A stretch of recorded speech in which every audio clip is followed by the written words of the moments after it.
This is Blake Temez with the Blake Temez podcast, where I speak as a Catholic layman to Catholic laymen about missional living, wisdom cultivation, and legacy building in service of Christ and his bride, the Church. Thanks for being here.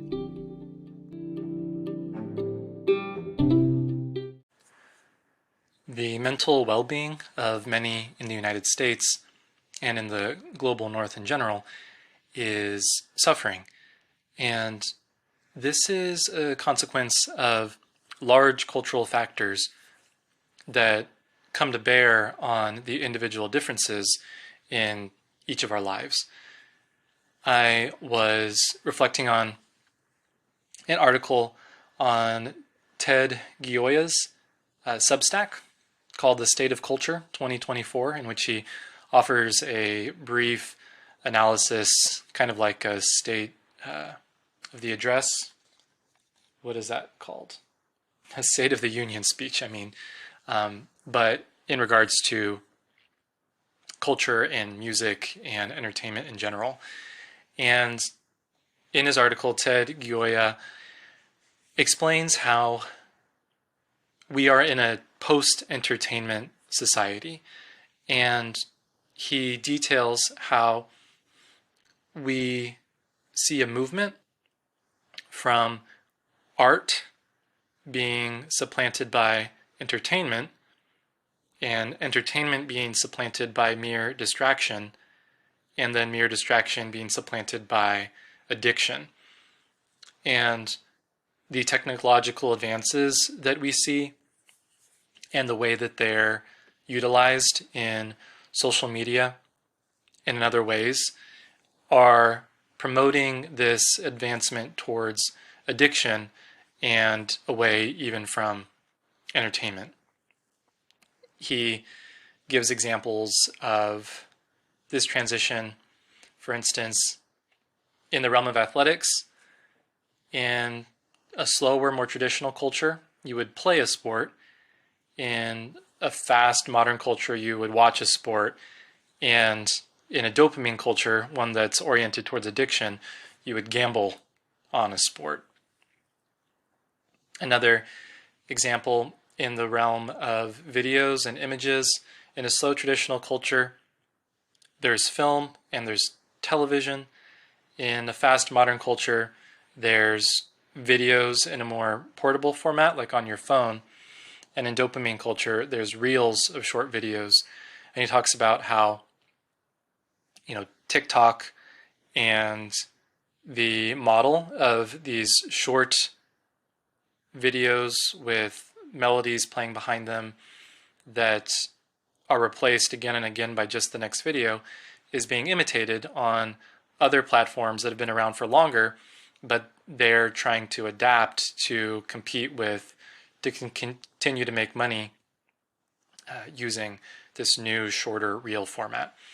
And so there could be other examples, but again, it's this basic transition away from art and even entertainment towards addiction, and the way that our entertainment and the way that we consume information is engineered to promote that there are people who have it in their best interest to make money off of perpetuating these addictive cycles. And all of this, while some of you might be thinking, well, obviously, right? We hear people talking about the dangers of social media and, consumer culture and distraction all the time. And fair enough. It is discussed pretty frequently. But for those of you listening, especially if you act as a mentor, a missionary, or a minister in the context of men's ministry or with young people, it's significant to think about ways to act on that information and proactively address it. Recognize how churches, how homes, how neighborhoods can act as a buffer and a haven where dopamine culture can be escaped rather than turning those spaces into places that propagate it and just make it, more of the same, such that they become just more like everywhere else. And there is a tension, right? When it comes to evangelization and outreach and wanting to get the word out there, there's an acknowledgement that we can use certain media to reach others. But I think it's possible to maintain that understanding and use media to reach people, but it's our responsibility to think about how that initial attraction, right, to something that you click or something that you watch or listen to leads people through a pipeline that ends in authentic flesh and blood analog experiences and interactions with other people, such that in your mission of outreach and evangelization, the digital content doesn't become the end, but it's merely a means, and that there are clear ways that you're moving people from dependence on those digital resources and moving them towards, integration into a real community. And the community or the individual, if you can figure out how to facilitate that well, you are going to be in a place not only to promote the well-being of young people in an authentic way, but you'll have an edge over others who don't know how to make that path for those that you work with, because those experiences of flesh and blood community, of analog information and all that is authentically more enjoyable, right? If you take time to detox from social media and dopamine culture, you'll find that the alternatives, while challenging as human interactions always are much more fulfilling and reflect more of what we're made for spiritually, biologically, and aesthetically, just in every way. And so, it's good, and it pays to figure out what those analog spaces look like and how your digital content is directing people towards those analog flesh and blood experiences. I encourage you to check out the article on Ted Gioia's Substack. He writes under the Substack, The Honest Broker.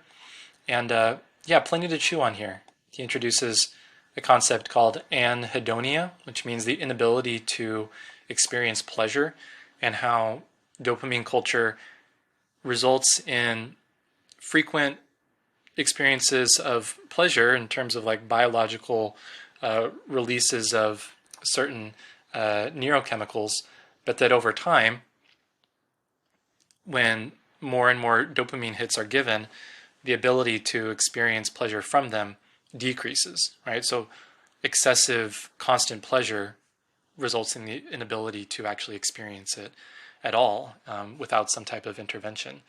And so good stuff. Encourage you to check it out and reflect on how you can address dopamine culture in your life personally. Again, always wanting to start there. How you can have a conversation about this with those that you partner with, those that you're on mission with in reaching young men and mentoring them. And then take it a step further and think about, okay, how am I creating those pipelines if I'm using social media and other things to make that initial attention grab and to reach someone, and how am I ensuring that they have a place to go from there that is conducive to their well-being in a way that just being always online is not. So, as always, thank you for your time and attention, and God bless you in your efforts. Peace.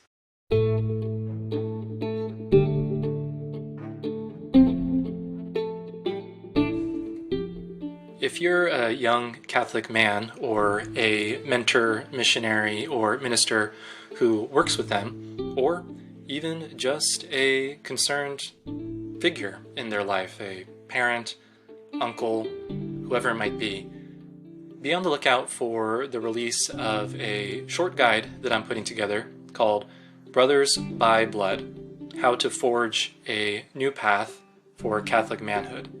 In it, I'll expand on some of the topics in this podcast and give you some points of reflection to see about how you can be a part of a movement that empowers men and brings them to their full potential for their sake and also for the benefit of the church and, by extension, the benefit of all society.